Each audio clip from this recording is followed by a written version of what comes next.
Okay, hello everybody. So lesson 5.4. This lesson is an introduction to logarithmic functions. So this is a brand new type of function. You've never been exposed to it, all right? But in order to understand what a logarithmic function is, we're going to be pulling on concepts that we would have learned in grade 11. And that concept is talking about what an inverse function is, okay? And why am I going to be talking about an inverse function? Well, I'm going to jump ahead and give you the conclusion. That's because a logarithmic function is the inverse of exponential, okay? So if we understand the properties of inverse functions, we're going to understand the properties of a logarithmic function, all right? So let's go over a recap of what an inverse function is. Let's say I gave you the function y equals x squared. Okay, so I'm asking you to just graph a quadratic. Well, what an inverse function is, all of this algorithm, these steps here, 1, 2, 3. Step 1 says you interchange the y and the x variable.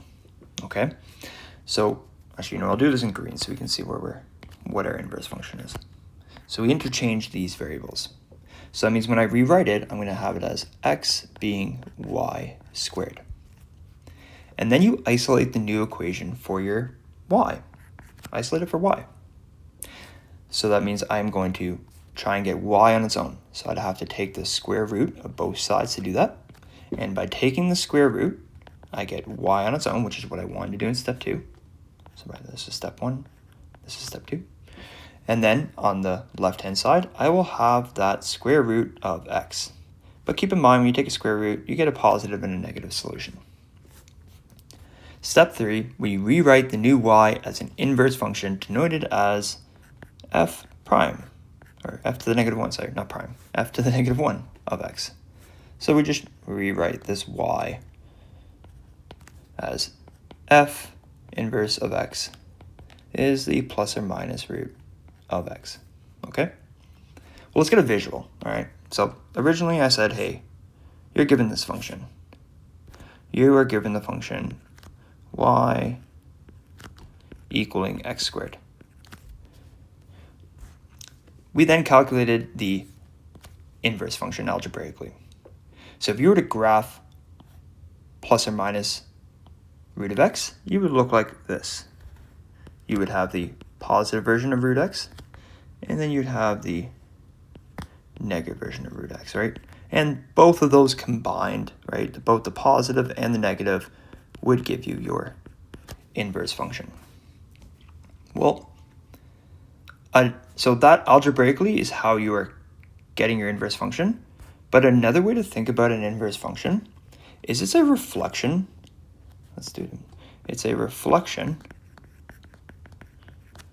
of f of x over the line y equals x. Meaning that if I drew a line, sorry, I'll leave that up so you can write it. If I drew a line, y equaling x right here, that means this would just be a reflection over that line, as if you held a mirror, okay? So why is this important? Well, when you have a reflection over y equals x, what it means is you can just swap your x and y coordinates to get your inverse function. Okay? So let's apply that swapping of the coordinates. So on the left side here, I'm asking you to graph an exponential function. So we did this in the previous lessons, right? On the right, notice that we have our variables swapped. We are swapping our x and our y. So on the right-hand side here, I'm asking you to graph the inverse function.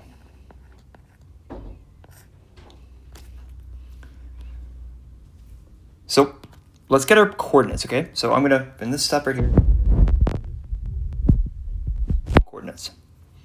So if I ask you to graph y equals 2x, as we've done in the previous lessons, you would have chose the points 0 and 1. You would have chose the point 1 on the x, and that would make that 2 on the y, so you'd have right up here. And then your other point would have been -1 and 1/2. So right there, that would be -1, 1/2, and then we give this one a coordinate 2, 1 and 2. So let's connect our dots, and that would be your exponential function. So notice we have the coordinates -1 and 1/2. We have the coordinates 0 and 1, and we have the coordinate 1 and 2. Well, if I want to write my inverse function, I just swap all my x's and y's. So my inverse function would then have the coordinates 1/2, -1. This would then become 1, 0. This would become 2, 1. So let's plot those. -half, sorry, not negative, but half on the x, -1, so that's right here. Let's call that half. 1 on the x and 0, so let's say this is 1. So there would be your next point. And then 2 on the x and 1 on the y. So let's call that 1 right there. So we plot those points. I'll do a better curve. Somewhat better. Not the best, but somewhat. Let me try one more time. My dots are off, but okay. I'm trying to make a smooth curve. So that is the inverse function, right? And notice, like, if you can kind of see that if you would put a line here, right? I'll put the line over here. If I put a line here, and I just quickly draw that exponential that I did, you can see that that's a reflection, right? That green one that we drew was a reflection of that purple. So to graph an inverse, well, you're just swapping your points, x and y. And again, I already told you, well, why am I teaching what an inverse function is? Well, this is your log function, okay? The inverse function of the exponential is the log function. If we're using the property that we can swap all of our x and y coordinates, anything to do with an x on this side becomes something to do with a y on this side, and vice versa. Any property that has to do with y over here will become a property of x over here. That's a lot of talking. Let's just show you. Let's show you what I mean by that. What is the domain of an exponential? Well, as we saw in previous lessons, it's x belongs to real numbers. There is no restriction. So what I'm telling you is that, okay, this property of x will become a property of a y coordinate. So that means your inverse function would have the inverse property. The range would have to be y belongs to real numbers. Well, let's look. Y belongs to real numbers means that I can go anywhere from -infinity all the way up to +infinity. Because I have these arrows here, look, this can keep going down forever. And yeah, this can keep going up and up and up forever as well. So that is true. There is not going to be a value that I can't hit on my y. Well, your range here, this would be y, sorry, I'll do it in purple. This would be y belongs to real numbers. But because this is exponential, we have this horizontal asymptote right here at y equals 0. So at y equals 0, or so y has to be bigger than 0. Okay. Well, that means you would expect to have this similar constraint on the domain of your inverse function. So that means if I was to write my domain, this would be x belongs to real numbers, and then I would have a restriction on my x that x would need to be bigger than 0. And let's look. X being bigger than 0, well, that means there is some line right here, some vertical line that this curve is approaching. And back from unit 2, what did we call that vertical line? Well, that's a vertical asymptote at x equals 0. You are approaching that curve. So this has a vertical asymptote at x equals 0. And that's because the exponential has a horizontal asymptote at y equals 0, okay? So notice that, again, you're swapping, right? Your asymptote swap. Something to do with the y becomes something to do with the x. Your intercept on your exponential, well, that's this y-intercept right here. That is a coordinate 0, 1. All right, it's a y-intercept. Okay, let's swap, all right? When we talk about the inverse, well, we'd expect then to be a x-intercept. And we'd swap our coordinates. That would become 1, 0. And look, there it is, okay? The last thing, increasing and decreasing. Well, these increasing and decreasing aren't explicitly talking about x's and y's. So in terms of this property, if your exponential is increasing, which it is, right? We can see that as we read left to right, we're getting bigger. Your inverse function also increases, okay? So they're increasing on both. So let's go over the formal way of writing, okay? So in general, let's create a general equation for our inverse function, or the general logarithmic form. So in this problem, we were graphing x equals 2y, okay? So that's what this green one was right up here. We were graphing the graph x equals 2y. Well, if I was to write this in logarithmic form, this would be y is log 2x. Okay, and I'll go where I got that from, but just look for example. A second, sorry. We have a 2 here. Well, where did that 2 go? Notice it went on the bottom of our logarithm. The x went here, and the y was on the other side of the equal. So when you were given a exponential, right, where y is your exponent, b is your base, and x is your answer, well, if you want to write it in logarithmic form, well, the base of your exponent is still the base of your logarithm. So b, if whatever b is, whatever the base of your exponent is, that's the base of your logarithmic function.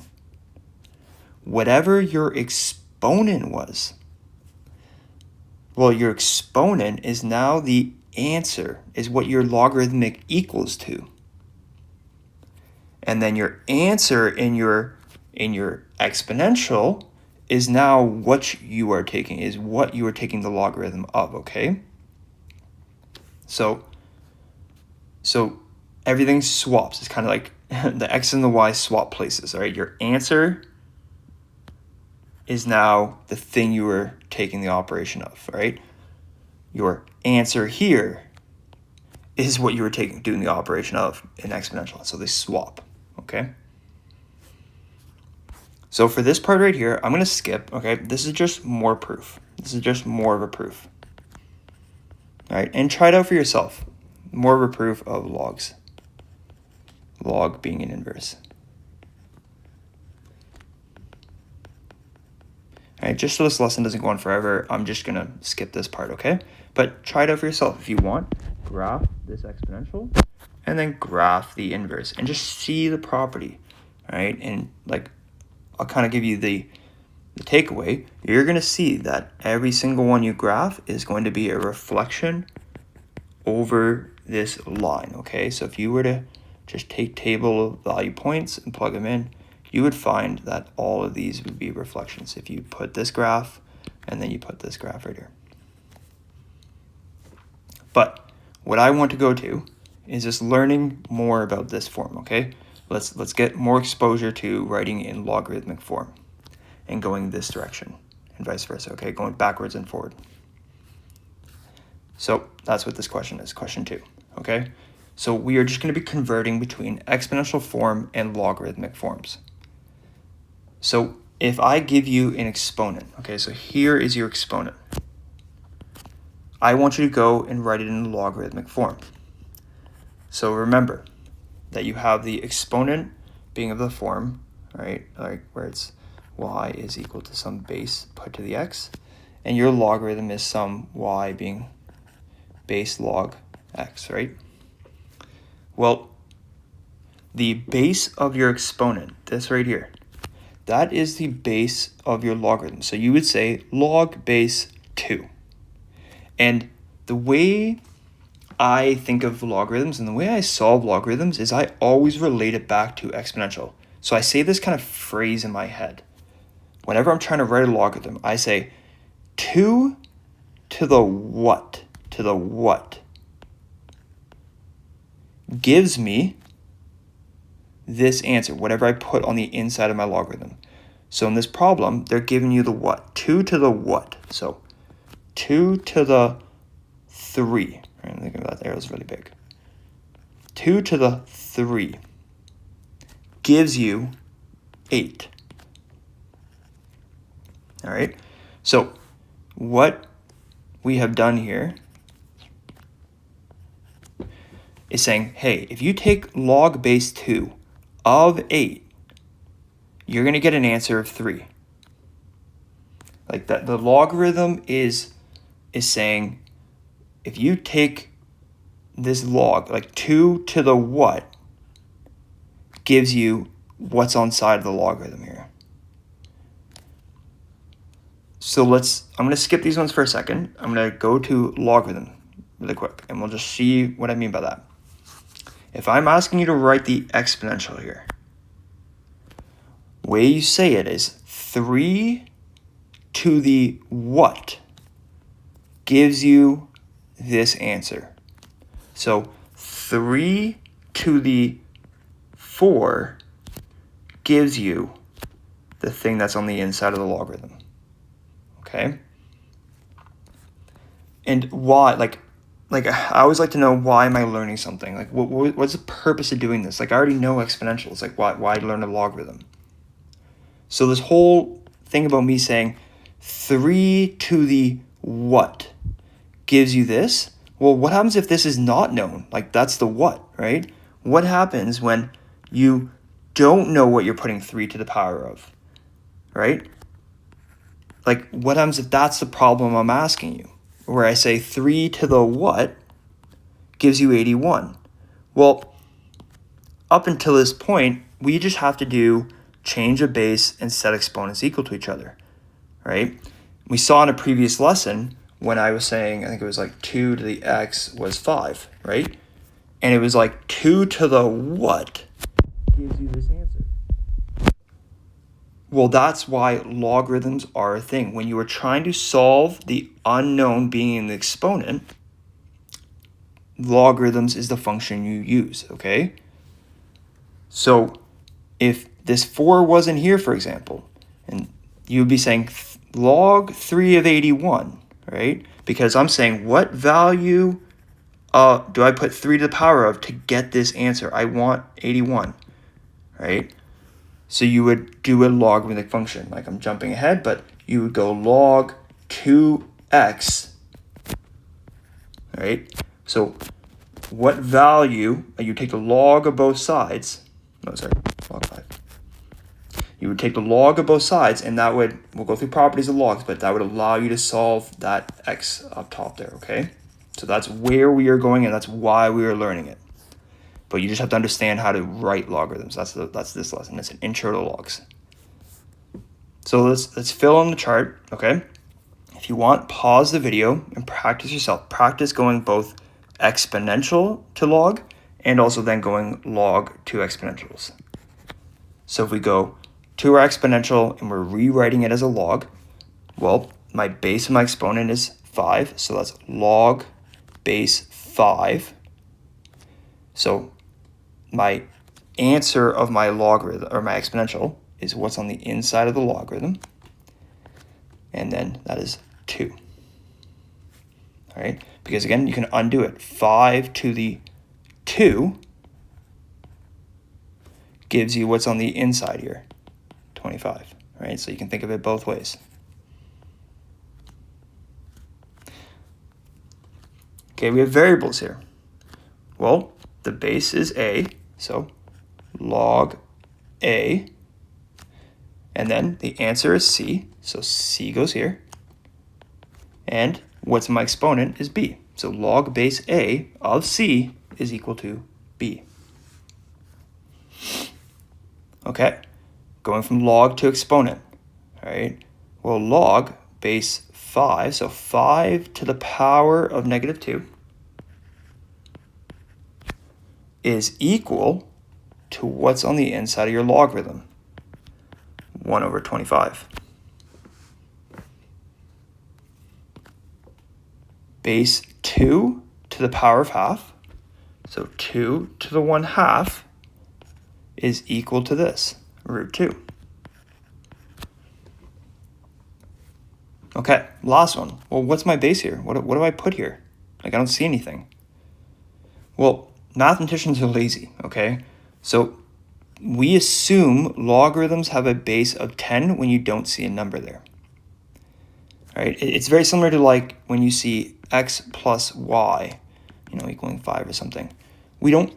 I don't write exponent 1, coefficient 1, coefficient 1. Like, you don't do that because we just assume that these are 1 when you don't see anything, okay? It's the same thing when it comes to logarithms. If you don't see something, it's 10 here, all right? That's the one that we mathematicians have decided to, like, the base, the natural one to be, okay? So that would be a 10 here, but then the rules applies like normal. 10 to the what? So 10 to the 3 equals whatever's on the inside of your logarithm, 1,000. Okay? So let's do example 3 now. All right? Let's apply this change, right? And let's calculate. Let's evaluate without using a calculator. So this is where that phrase is coming in, okay? Like the base to the what gives you the answer. So I'm asking you to evaluate log 2 of 16. So what I'm like there, this is going to give you some answer, right? It's going to give you some value. Let's call it x. Like, just, we don't know. It's going to give you some answer. So the way you want to think about this is to solve a logarithm, always think about exponential, all right? So 2 to some unknown x, so 2 to some unknown x is going to equal 16. Well, as we saw in previous lessons, how you do this is you go 2 to the x, and you get an equivalent base on the other side, so 16 can be rewritten as 4, and then you would just equate exponents, right? So you say, like, these two are equal to each other. So x would then be equal to 4, okay? So when you take log base 2 of 16, this equals 4, right? I shall leave the x there. So log base 2 of 16 is 4. That's what you found. You solved the logarithm by thinking of it as exponential. Let's try it again. So log 6 of 216, okay? So you're thinking, okay, what do I need to put 6 to the power of so that I'll get this answer? So 6 to the power of what? 6 to the power of what gives me this? So these are just easy numbers that we can work with, okay? So same thing, rewrite that on the right-hand side as a base of 6. Eventually, these won't be nice numbers that we can rewrite using our rules of exponents, okay? Because, like, we're going to get into logarithms, so you're actually going to apply a logarithm, and you're going to get some decimal number.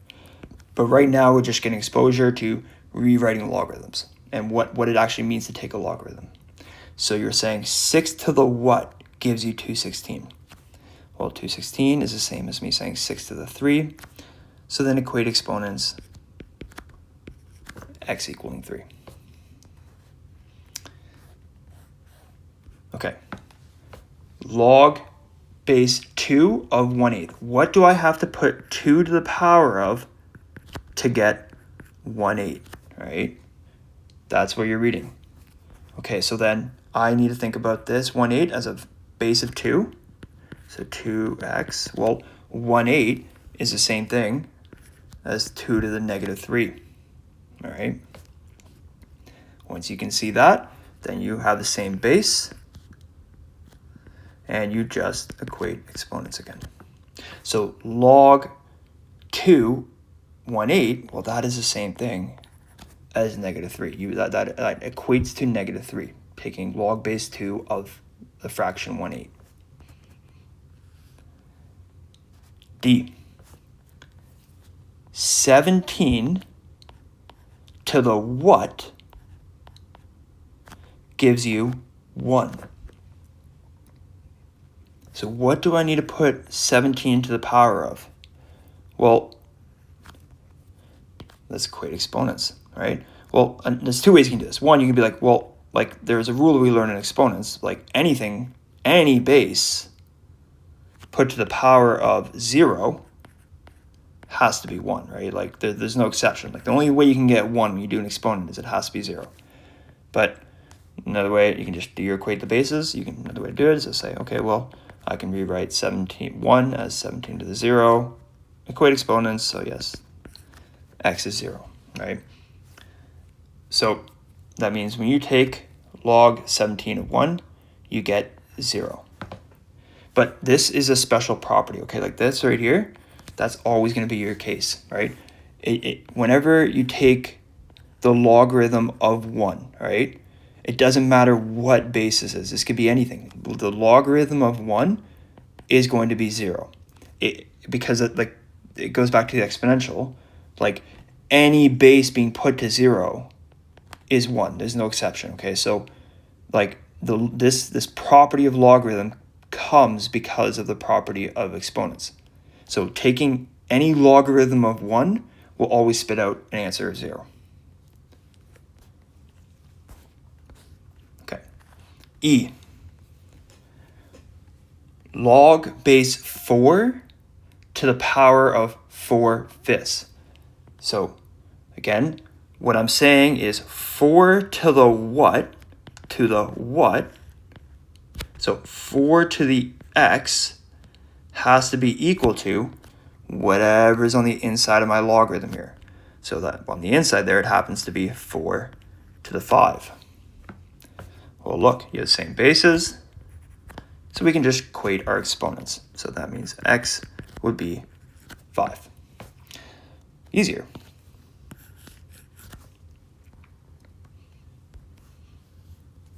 Okay, another example. Log base 6, 6 to the pi.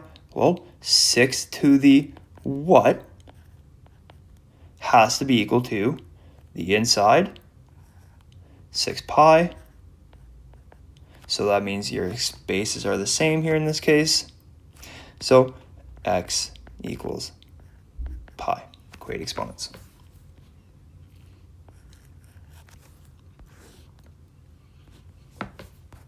Two more. Log 3 of root 27. Okay, same approach. This is going to be some unknown, so and some answer. So you think about it exponential. 3 to the what is going to give you the square root of 27.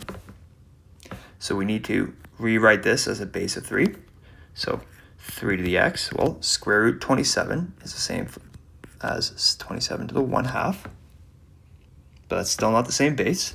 So let's think about 27 now. 27 is the same as me saying 3 to the 3. And that is still being put to the 1/2. Okay, so all I've done is I've just rewritten 27 as 3 to the 3. But now I have an exponent put to an exponent. So I can think of this now as 3x on the left is 3. And when I have an exponent put to an exponent, multiply exponents. So that's 3 over 2. Now I have the same base. So then exponents are equal to each other. X would have to be then 3/2 to that be equal. Last one. Well, 16 to the what? So 16 to the what equals 8. So we need to have same bases. So this one's a little trickier. Okay, so try it out, like pause for a second, see if you can do it. But we're trying to get this base to equal this base right here. So we need to rewrite them in some common factor. Well, 16 can be rewritten as 2 to the 4, but still being put to the power of x. And 8 can be rewritten as 2 to the 3. So on the left-hand side, you have an exponent being put to an exponent. So we have to write it as 2 to the 4x, right? You multiply exponents, is 2 to the 3. And now you have same bases, so you can equate your exponents. X equals 3/4. Okay. All right, we are going to see a lot more examples of logarithms, but the main takeaway, or big picture, what this lesson is think of logarithms as you're solving exponentials, okay? The concepts of logarithms go back to exponentials. So if any of these concepts were confusing on how I solved, go back to previous lessons. All right, I will see you in class. Bye.